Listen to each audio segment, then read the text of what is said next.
Well, good morning, everybody, and welcome to Great Lakes Church. We are so glad that you are here. I should say welcome or welcome back. Some of you have been here before. A lot of you have been here before. But just in case this is your very first time with us, I wanted to give you a couple kind of tips or things to know so that you're not confused. Because when you come to a new place for the first time, it can be very confusing very fast. So, number one thing on the seat back in the seat in front of you is a QR code. If you could open your camera, scan that QR code, and fill out what's called the connection card for us, that would be awesome. That's our best way of getting in touch with you and making sure that you know about all of the things that are going on at Great Lakes, because there are so many things going on at Great Lakes. But here's my promise: we will not spam you. You will not get 100 emails. You will not get 50 texts a day from us. You'll get 1 or 2 emails a week, and that's it. And we're always going to lead you to our website so that you can get all the information you need there. So fill out that QR code. If you're still paper and pen, totally cool. We got you. There are connection cards on the back wall in little holders. You can grab one of those and fill them out.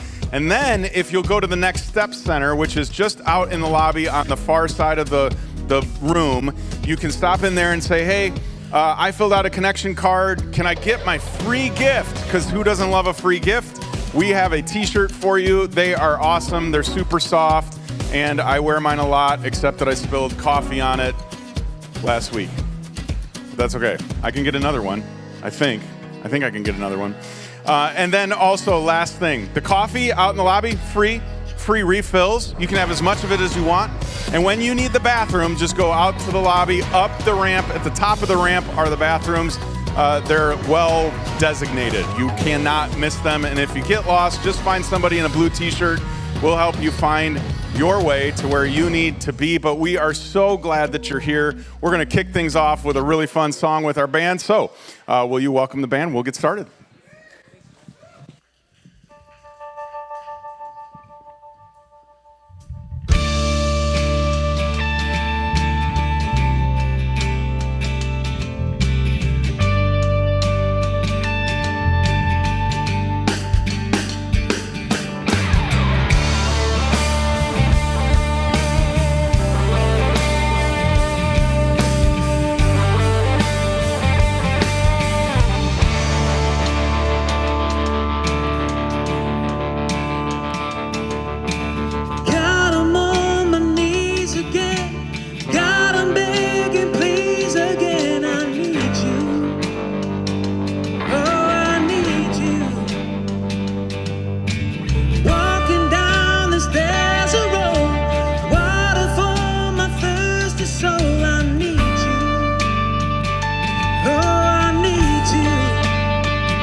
I wanna know about being born again. I need you.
like the sound of a symphony to my ears. It's like holy water.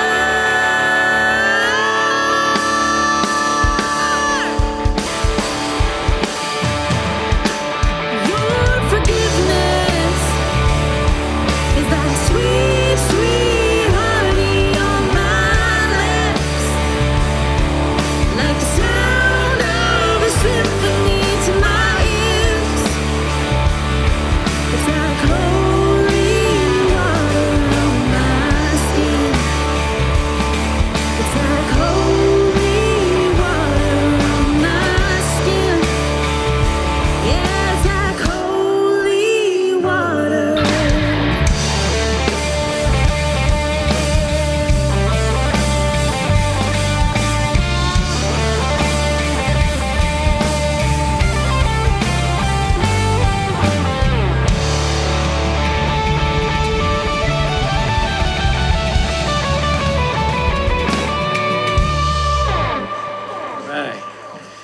All right, everyone, go ahead and be seated as we learn about a new group starting this season called Starting Point. Let's be honest, conversations about faith are usually off limits. It's gotten to the point where the church can be the last place you would think to have a conversation about God. Well, we want to change that. Starting Point is a place where no questions or discussions are off limits. It's not about a teacher giving you information, it's about a conversation. It's about being with other people, like you. And we really mean that. You're free to ask any question you want. This is your opportunity to explore faith freely. It's not another place where people will talk at you. We want to talk with you. So are you curious about God, Jesus, the Bible, or Christianity? Or did you recently begin a relationship with Jesus? Or have you returned to church after some time away? Starting Point is for you. Every Starting Point group is guided by qualified leaders, but your voice matters to the group. Your thoughts add value. You may even ask the question that someone else is afraid to ask. Starting Point, where your questions about God turn into a conversation about faith. I could not be more excited about Starting Point starting this fall. I hope that all of you will consider looking into it and seeing what it's all about a little bit more. It really is exactly what the video said. It's an environment that's specifically designed for people that are exploring what it means to follow Jesus, re-exploring what it means to follow Jesus. I would go so far as to say it's even for people that are considering deconstructing or unexploring following Jesus, because you can ask any question, you can bring up any challenge, and it's a safe place to do that, and everybody else in the room is in a similar position as you in life. So we hope that you will stop by the Big Step Center on your way out today. It's the Big Blue Wall. Ask my friend Michelle a little bit more about Starting Point. You could get registered today. It starts on October 20th. And here's the best part. We are going to offer one Starting Point group on Sunday morning during this service. And if you're going, how are you going to feel about me skipping church to go to Starting Point? I will be the one that leads the parade for you to the Starting Point room on a Sunday morning. I would love for you to do that. And that way, if you have kids, they can go to our kids' environments while you participate in Starting Point. It's about an 8-week course. It's not even a course, it's a conversation. We're going to have one on Sunday morning. We're also going to have one on Monday nights at some folks' house just down the street, so not far from here, about 3 minutes. And you could be a part of that on a Monday if a Sunday doesn't work for you. But I hope you will all consider being a part of Starting Point at some point in the near future. Also, I believe that our best chance at getting closer to Jesus is with other people, and that life's better when we're connected. So today is the day. Today our groups go live.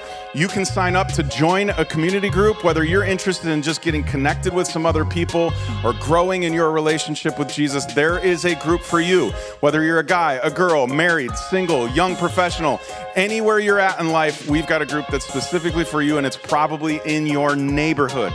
So again, stop by Big Steps and talk to Michelle, or scan the QR code on the seat back in front of you, or scan the QR code on the little card that you were given. You can take this home with this. Everybody have this?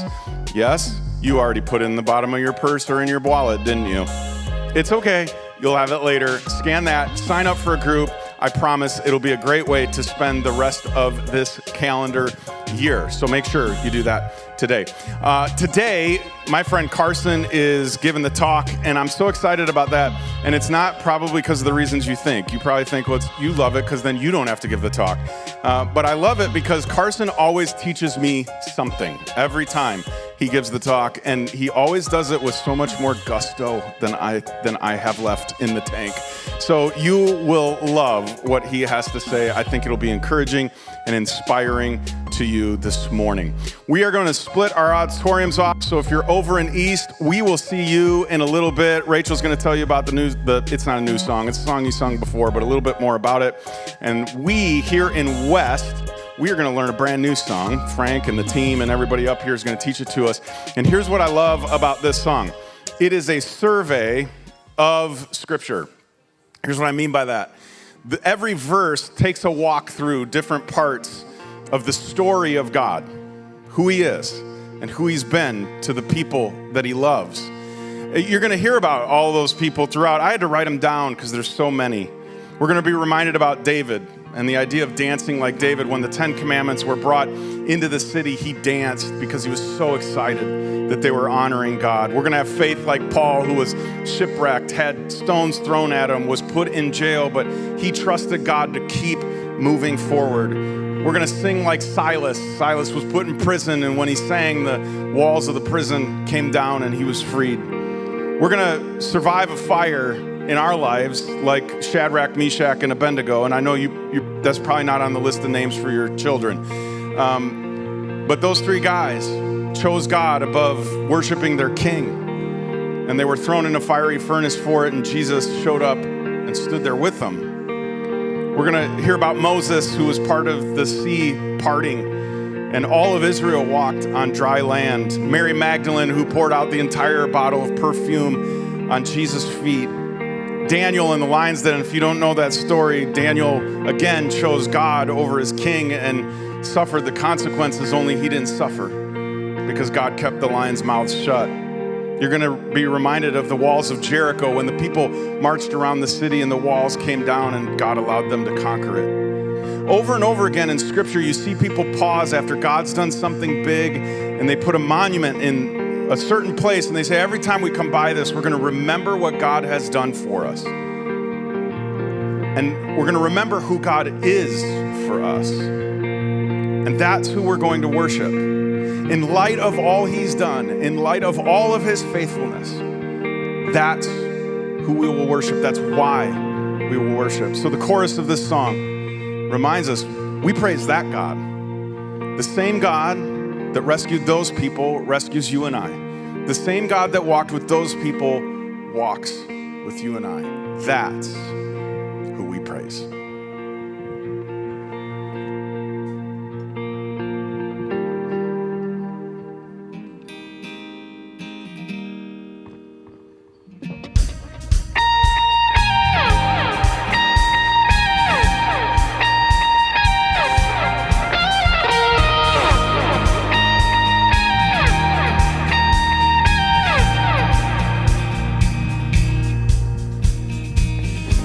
I wanna dance like David, I wanna faith like Paul, I wanna sing like Silas, tearing down the prison walls.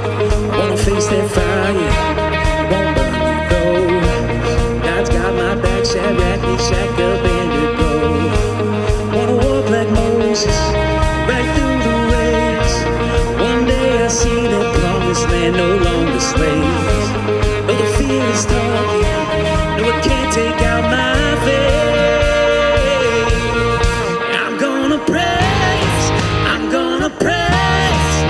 Praise the mountain, body raising breaker of chains. Gonna praise, I'm gonna praise. I praise the heavens, seated, undefeated, highest of names. That's who I praise. Hey, that's who I praise. That's who I praise. I wanna give like Mary, I wanna break my vase. I wanna sleep like Daniel, even in a lion's cage.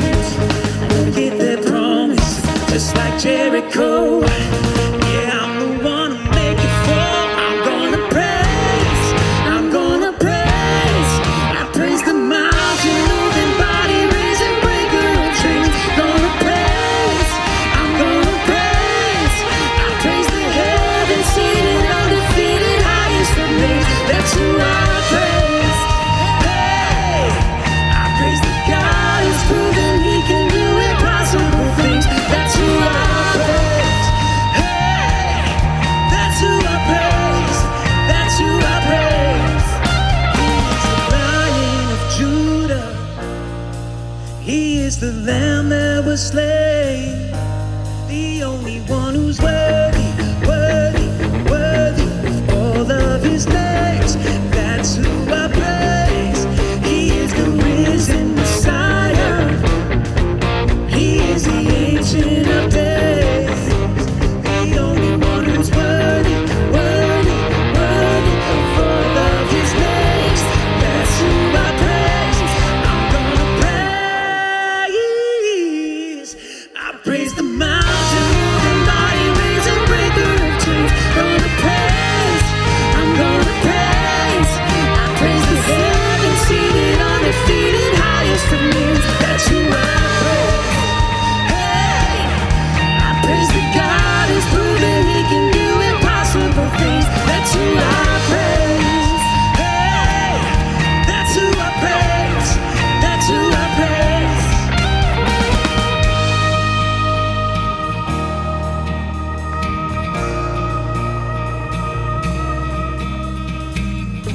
I wanna love like Jesus, that kind of grace. I wanna live like I've got no more precious time to waste. Gonna give him glory with all my thanks, 'cause there's no greater, stronger, higher name. That's who I praise.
so worthy, Jesus.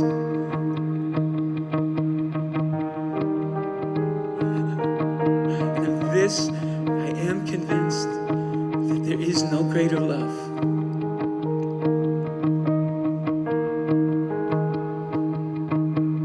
Thank you, Jesus. Amen.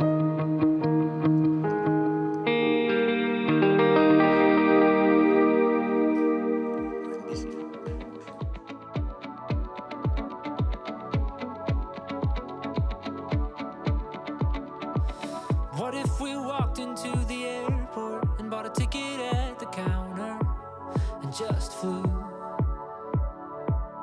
Spin the globe and close your eyes. I'll go anywhere it lands with you. Let's stop thinking about it. The world will go on without us. We'll disappear somewhere. If it's you and me, I'll be there.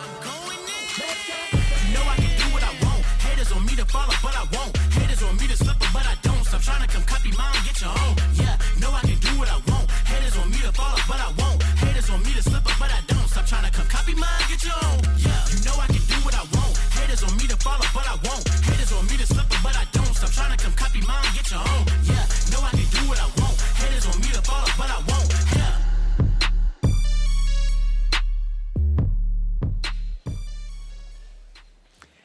Well, hey, and good morning. It is so gracious of all of you to be here as I try out 30 minutes of my new stand-up comedy routine. I'm really stoked to be with you. I'm just kidding. That was really stupid. But I do want to thank you for being here. I know you didn't have much choice in the matter, but my hope is that over the next half hour together, we can all grow and go on a journey together. I also want to take this moment to thank my wife for dressing me this morning. Yeah, that's all Emily. But I do want to start on common ground together today, because I believe that all of us can connect to this idea that a lot of vulnerable things happen in our text message chains. We've all sent various messages that show a lot about who we are. And I would bet that we've all sent messages that would be adjacent to something like this: I can't imagine who I'd be without you. Or maybe something like this: my life would be so much worse without that person. Or maybe on the flip side, I wish I'd never met them. I feel like they totally shipwrecked my life. Listen, the starting point of our conversation today isn't anything new to you. But it is the truth that relationships have deep impact on who we are and who we're becoming. If you have ever sent any messages like these, you know that to be true. And if you're like me, you probably have some people in your life who have spoken into you, who have shaped you, and maybe who you even associate certain catchphrases with. You know, those people that you've stolen that story from or that joke from. But for me, it starts with my mom and my dad.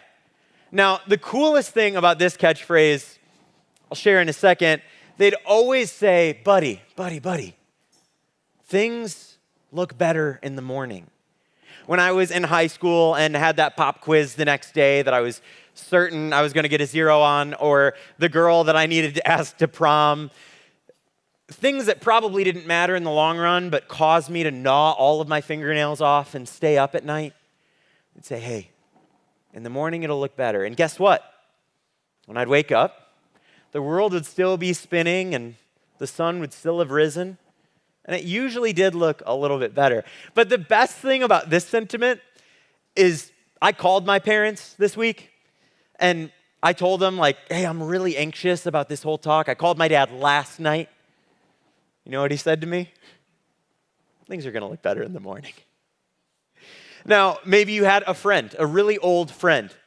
Mine, his name is Ty, and we, from like 4th grade, were like inseparable homies. And the thing I love about Ty is he always reminded me that we're called to love people, we're not called to like them. And that grounded me because I thought in my journey with Jesus that it always had to be good feelings and that I was always called to just feel warm and fuzzy, and that's not true. Jesus has called us to step into people's lives in a profound way, in a faithful way, but not in a feelings-based way. In a way that we make a seat at the table regardless of if we like them or not. And the last one is my buddy, John. He was probably the first mentor that I ever had. I was a freshman in college when I met him, and he was a senior. And he would always ask, has anyone told you today that you're amazing? Like, to the point that he would come up behind you. He would usually sneak up behind you if you were in line at the Jumping Bean coffee shop or headed into chapel, and he'd come up, he'd grab your shoulders with the intensity of a Russian masseuse, and he would massage every bit of tension out of your body, and he'd peek his head around, kind of craning over your shoulder so you could look to the side and see him. And he'd go, has anybody told you today that you're amazing? And usually the answer was no, John. Nobody else in the world has ever told me I'm amazing, but thank you for this moment. And see, the cool thing about John is that his story of impact in my life doesn't stop there. See, when I think of John, I think of this movie that came out in 2003 called The Incredibles. And you've probably seen it, but there's one sequence in particular where the super dad, his name is Bob Parr, needs to go get his super suit revitalized. And so he goes to visit this 4-foot-tall bundle of attitude. Does anyone remember her name? Edna Mode. And when he goes to see Edna, she has one very specific philosophy when it comes to super suit design. Check this out. It will be bold, dramatic, heroic. Yeah, something classic, like Dyna Guy. Oh, he had a great look. Oh, the cape and the boots. No capes. Isn't that my decision? No capes. No capes. And when I thought of John Forte, I thought of no capes. See, the reason that Edna hated capes was because they always got in the way for any hero she'd ever designed them for. They'd get snagged on takeoff. They'd get stuck on a missile that was being launched into the ether and take the hero with it. They'd get sucked into a jet turbine because the cape was flapping. And here's the thing is that when we're more focused about how our cape looks than the people we serve, then we're totally missing something. And for John, it was never about the cape. That's evidenced best when I was in my dorm room working on some assignment that I'd probably put off way too long. And he pokes his head in the door, and one of his things was he always called you like Mr. or like Ms. and then your first name. So he'd be like, Mr. Carson, you know? And so he'd poke his head in, I don't know, he sounded like Pinocchio, anyway. He'd poke his head in and he's like, Mr. Carson, and I'm like, hey, what's up? And I slam my laptop because he was like the most cool person and he cared about me and whatever. And he's like, hey, I need to run some errands, and I was wondering if you could go to Walmart with me. And if you know me at all, my love language is just invite me to do anything with you. It can just be running errands. To me, that is quality time. To me, that means the world. And so I was all in. So we hop in the car. We lived in this tiny little town that was 25 minutes away from Walmart. So we get in the car, and he's on the aux the whole time. And I'm giving you way more details than you need because I need you to know it's real, okay? So he starts picking the most disjointed music you could think. I Dreamed a Dream from Les Mis was what started us out. So just a little casual musical theater, a little Hugh Jackman. He then pivots to Overcomer by Mandisa. And if you don't know who that is, she is a soulful African-American gospel singer. And then he moves all the way back to Feelin' Good by Michael Bublé. And so I'm totally caught off guard, but having a great time. We pull up to Walmart and I'm like, John, I actually totally forgot to ask you, what are we even doing here? And he grins like someone does before they say something that's going to kick your butt. And he's like, hey, I was wondering if you wanted to bless Jeremy with me. Mr. Jeremy, I should say. And I said, absolutely not. And here's what you need to know, is that Jeremy was one of those cold, aloof, arrogant seniors. One of those guys who chewed up freshmen and spit them out. One of those guys I had tried to have conversations with, but always left with my tail between my legs because I didn't think he cared about me. Jeremy had gone through some pretty hard things recently. He was a college athlete. He'd torn an ACL, so it was a career-ending injury. He'd been on the soccer team, couldn't be anymore. His long-term relationship had just ended. She totally blindsided the guy. But to me, none of that mattered because he didn't want any part of my life, and so why should I want any part of his? And I said to John, looking him in the eyes, why would I ever do anything for Jeremy? He does not deserve that. And I remember John didn't look away for a second. He looked right back at me and he said, what have any of us done to deserve any of the grace or goodness that's in our lives? And so I shut my mouth and I went into Walmart, because what do you say to that? And I kid you not, it was like watching John just want to love this dude was like, you know when a 15-year-old gets their first paycheck? Like, it was exactly that. Like, arms on the shelves, scooping snacks and sports paraphernalia, grabbing Blu-rays to put into the cart, fuzzy blankets. We get back to campus with all the stuff. We spent about $100, and if you know college kids, you know that's like all we had. And so we're putting all this stuff in Jeremy's room while he's away at dinner. And we get to the part where John takes out the card and he's writing the card, and I'm like, yes, this is the part where we get to sign it, and he gets to know how cool we are, and he's gonna feel so bad about himself that he wasn't nicer to me. And all John writes is, you are more loved than you know. He closes it, seals it, he leaves it. And I said, John, what are you doing? He said, no capes. When we are called to step into someone's life, when we get to be a part of their story, capes get out of the way. And so the reason we go for this walk down memory lane at the top of today's service is because we've been in a series called Gains. And we've been exploring week after week different variables of our faith that we can put into practice to see real improvement. Because in the same way, having a gym membership doesn't make us buff, having a church membership doesn't make us holy, it doesn't make us worthy, and it doesn't mean we'll grow as humans. But today we get to talk a little bit about providential relationships, so that's why we started with a few of mine. But before we go further, I just want to acknowledge something. That when it comes to providential relationships, they don't happen fast. We live in a culture where we really like fast. I shot a wedding video yesterday, and I got done at the end of the day, and the couple said, can we see a preview by tomorrow morning? I'm not kidding. We're on social media, right? And we want videos to be short and engaging and keep us hooked. We go to McDonald's at midnight and we go through the drive-thru and we can crush a double quarter pounder that was prepared in 2.5 minutes.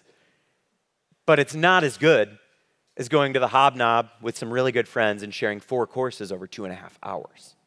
Fast can be good, but fast isn't best, and that's especially true in relationships. And so the big idea, if you take away nothing else today, the big idea is that we don't go fast alone, we should go far together. We're going to explore a little bit of what that looks like, but I think the best way to give you an image to take with you is my friend Ryan.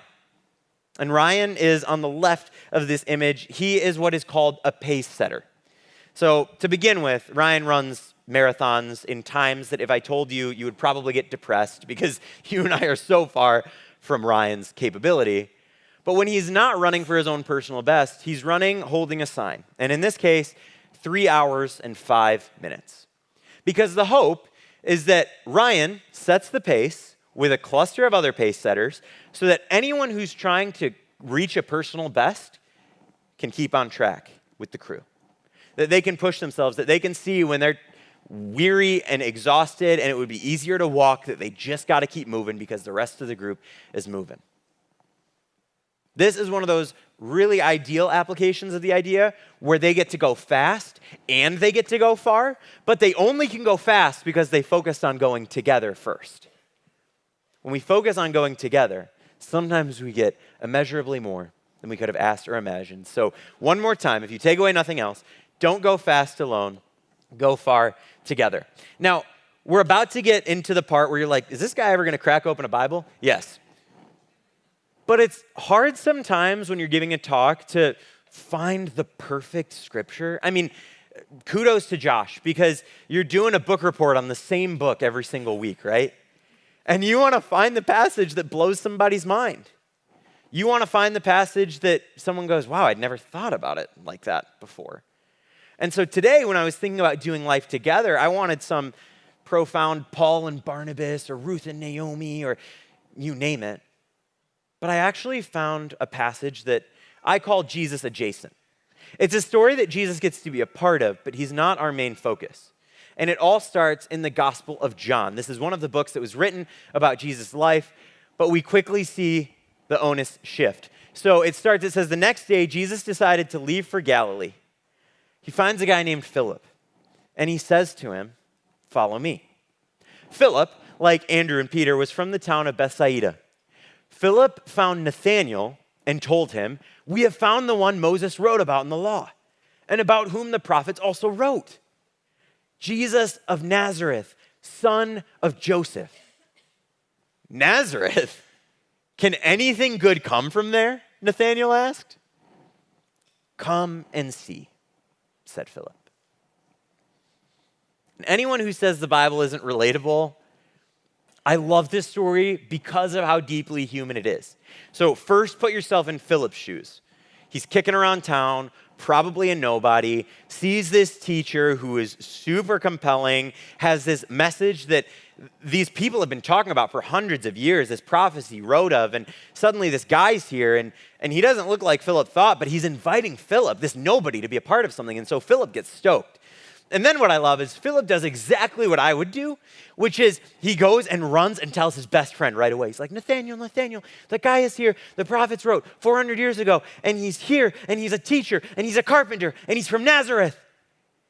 And then without skipping a beat, his buddy Nathanael craps on Nazareth faster than a Wisconsinite craps on somebody from Illinois.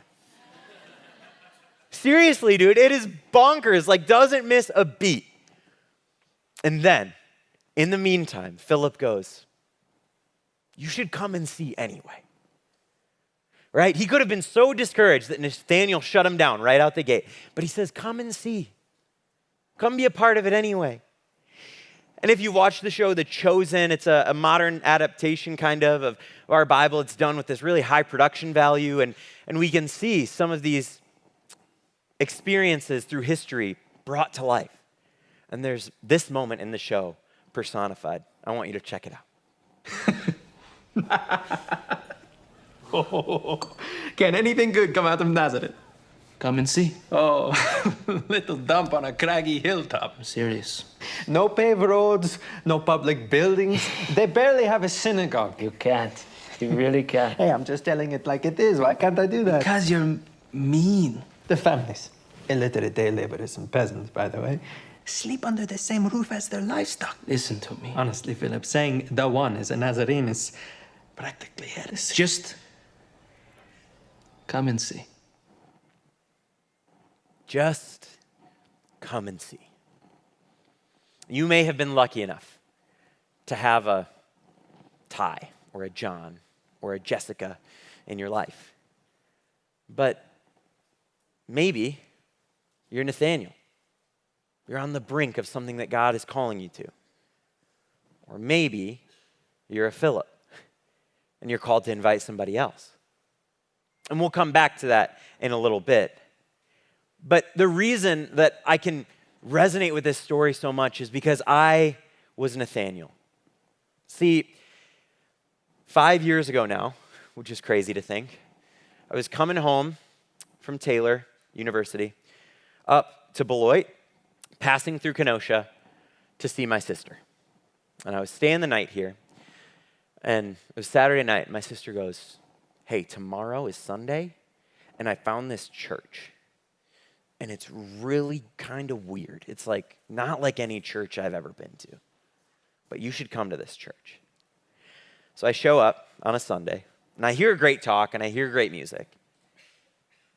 But I met a staff member. The staff member starts talking, and they're like, "So where are you at in life?" And I'm like, "I'm finishing college. I got this like dreaded internship thing to take care of. I do photo video stuff." And they go, "Oh my gosh, you should come do that here. You should come do photo video here." I was like, whatever. So I do the internship.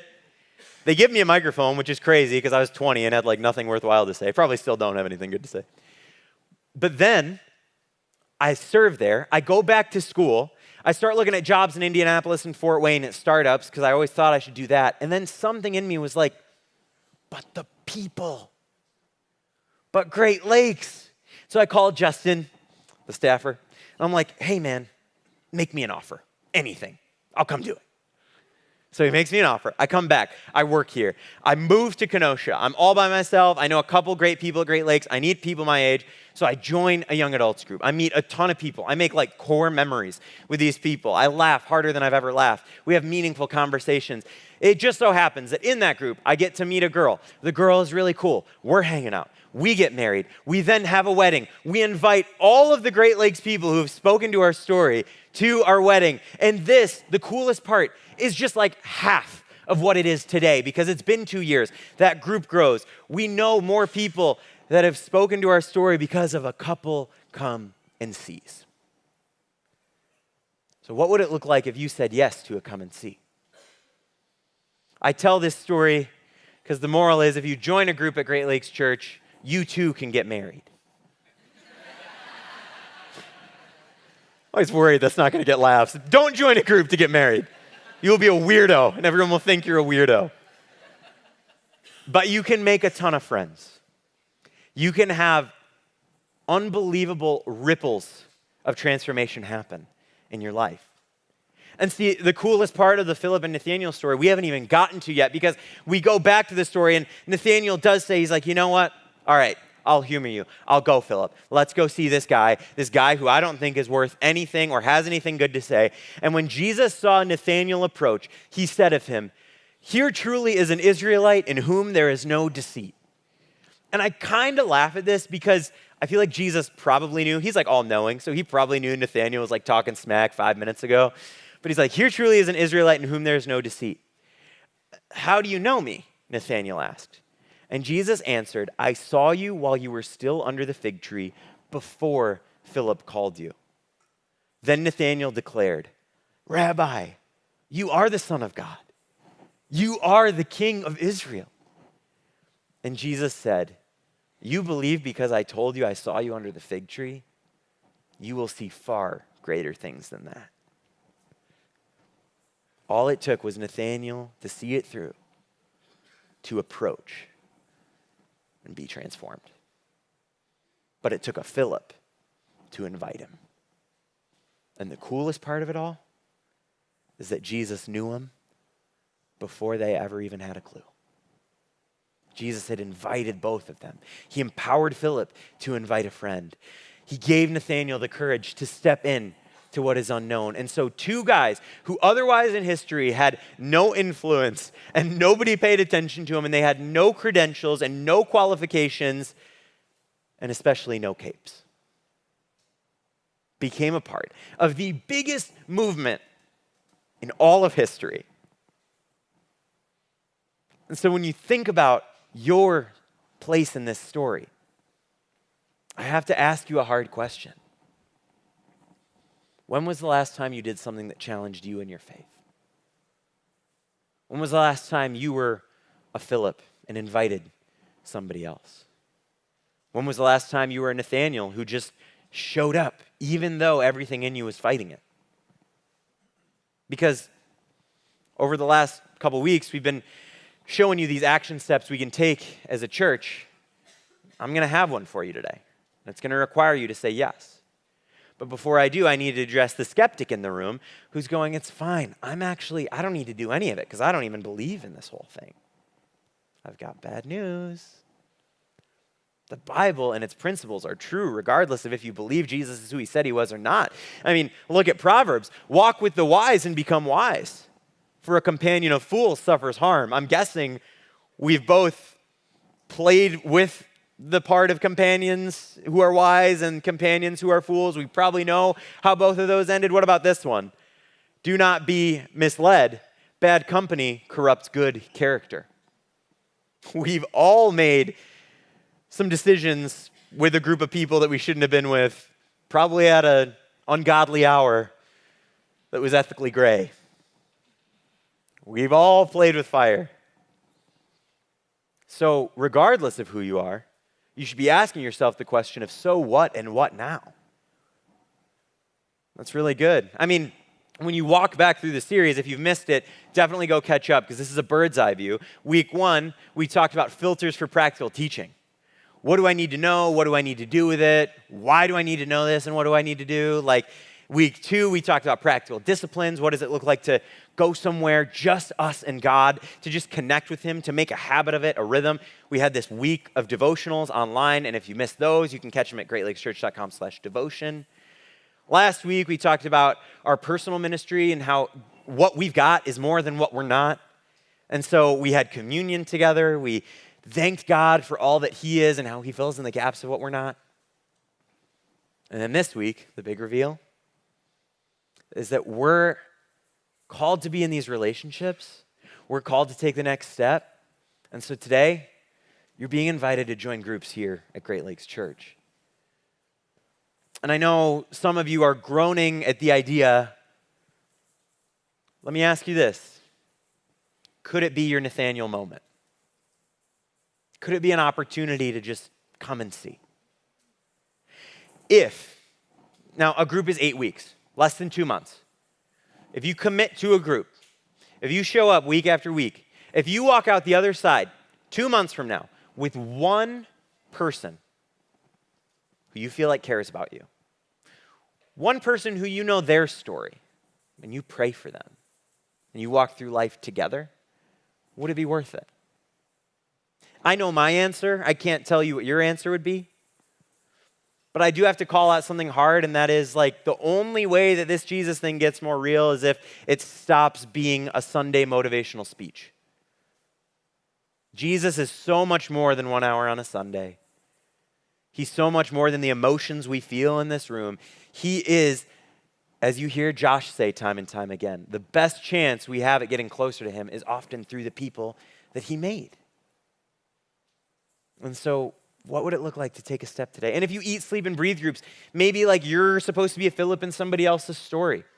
You're like stoked about this season, and there's one person on your mind that you know you need to invite. You should do that. Ask them to come and see. How rewarding must it feel to know you got to play a part in that story?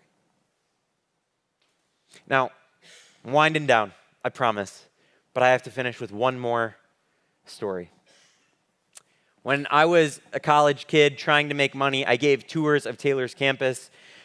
We had to wear dress slacks and button-up shirts and ties, and so I learned a couple things. I learned about the importance of dry cleaning your clothes and like letting them not be wrinkly. I learned how to give an entire 1 hour tour of campus walking backwards. That was pretty cool. I also learned a bunch of facts about Taylor's community, and there's one in particular that I use all the time. You can steal this and use it in your lives. We would go through every building, and there was one building in particular that was like the newest, like shiniest, most beautiful, and it was called the Euler Science Complex. So I'd take my families in there, and we'd look on the 4th floor all the way down the stairs, as you see on the right, to this big mosaic. And the line that they told me to use at that point in the tour was that this mosaic is so much more than meets the eye.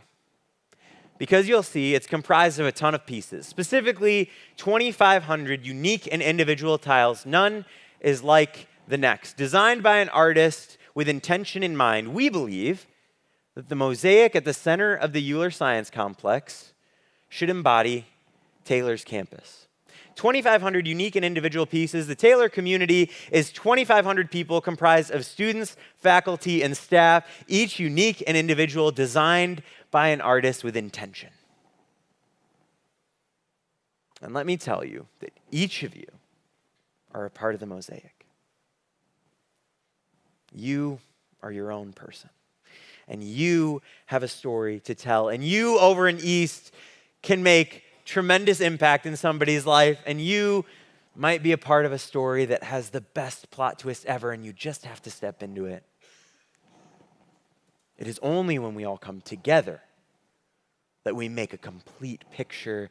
The individual pieces are cool, but together is where we see the impact. And so before we leave today, you only have one thing to remember: that you're not called to go fast alone. You're called to go far together. And so what that looks like is, I guess we're keeping with the Pixar theme, because as I end this talk, you will hear a song called "You've Got a Friend in Me." And while that song plays, It's not just to listen to. It's to sit here, scan that QR code, and look through the groups. Before the chaos of the world has a chance to get in, before the distractions try and take you away from this moment, God may be speaking to you. He may be calling you to that next step. And today we're asking that next step to be that you would join a group. Have your Nathaniel moment. Maybe be a Philip in somebody else's life if you feel like that's the tug today. But together, God will do immeasurably more than we can ask or imagine. But we have to be in. We have to say yes.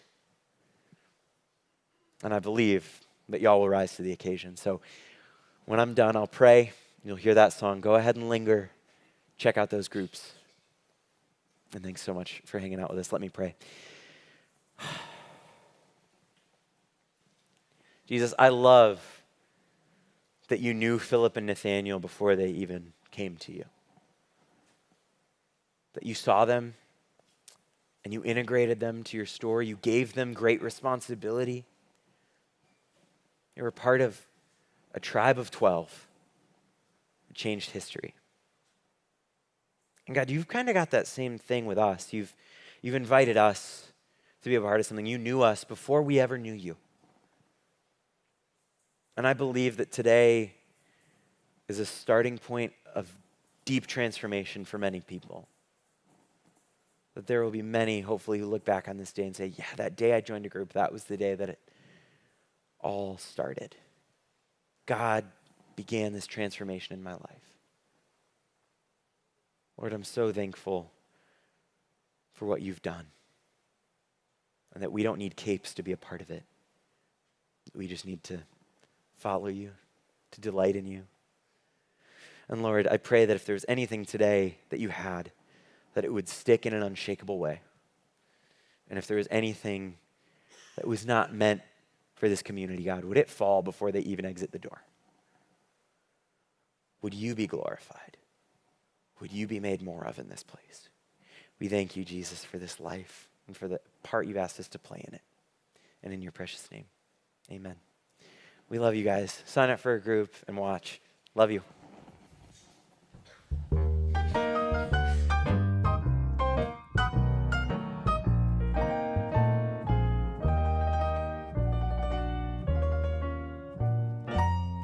You got a friend in me. You got a friend in me. When the road looks tough ahead and you're miles and miles from your nice warm bed, you just remember what your old pal said, 'cause you got a friend in me. Oh, said you got a friend in me. Ooh, you got a friend in me. You got a friend in me. You got troubles, I got them too. There ain't nothing that I won't do for you. You got a problem, we can see it through, 'cause you got a friend in me. Yes, you got a friend in me. Some of the people might be a little bit smarter than I am, a little bit stronger too, but none of them will ever love you the way that I do. Just me and you, boy. And as the years go by, our friendship will never die. You're gonna see it's our destiny, 'cause you got a friend in me. Yes, yes, yes, you got a friend in me. Come on.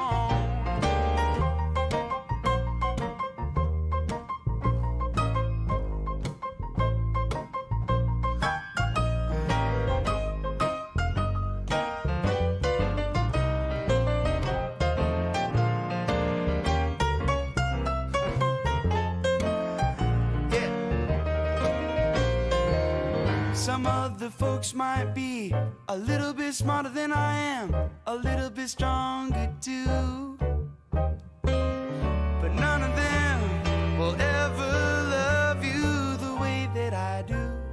just me and you, boy.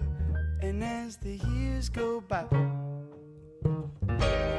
our friendship will never die. You're gonna see it's our destiny, 'cause you got a friend in me. I said you got a friend in